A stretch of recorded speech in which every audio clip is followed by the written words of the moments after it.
Jon Bon Jovi admitted to some indiscretions on tour, but nothing bad enough to mess up his home life. How did that work exactly? Jon Bon Jovi met his wife, Dorothea Hurley, when they were teenagers, and aside from a brief split when the rocker dated Diane Lane, they've been together ever since.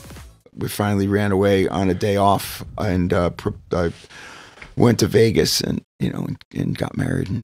That said, he's also admitted to cheating on her in the past, and while it's pretty clear they got past the infidelity, we can't help but look a little sideways at his commentary on it. Bon Jovi has long cultivated the image of faithfulness. In 2016, he mentioned in an interview with the Belfast Telegraph that his loyalty was one of the things about himself he was proudest of. However, in April 2024, he revealed to The Independent that he had cheated on Hurley while on the road, because that's just something rock stars do. He said, "These are all the wonderful cliches of rock stardom. It's about never lying about having been a saint, but not being a fool enough to f up the home life either." Bon Jovi admitted that a good portion of his and Hurley's success as a couple came from his wife forgiving his indiscretions. He also pointed out that he'd owned up to his infidelities. He even did so in a song, in his 1993 hit Bed of Roses. What's especially interesting about Bon Jovi's comments is his characterization of his dalliances as not being bad enough to ruin his marriage. We're not exactly sure what that means, except that it once again points to Hurley being an exceptionally understanding woman. Based on his comments and those he's made elsewhere, one could assume that Bon Jovi wasn't engaging in full-blown affairs, just one-offs. In a 2010 interview with Men's Health, he spoke about being pretty averse to the idea of having relationships on the side. He said, "I don't look at this week's hot starlet and think about trading in or trading up. I don't have a mistress on the side or another family across town. You're never going to read that story about me. I have no regard for that whole lifestyle."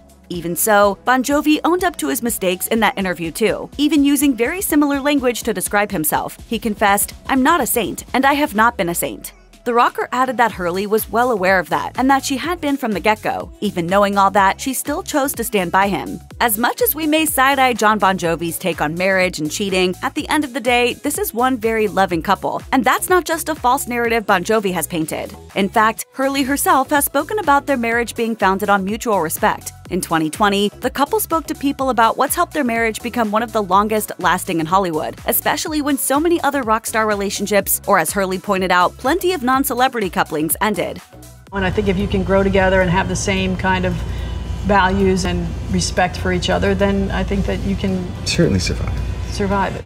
As for the on-the-road philandering that could possibly have broken down some of that mutual respect, it's pretty clear those days are behind the Bon Jovi frontman. In a 2016 interview with People, he shared that he actually hated touring and preferred staying home with his family. "I go kicking and screaming. You see my fingernails in the driveway." It's clear Bon Jovi and Hurley are super committed to making their marriage work, and we love that for them.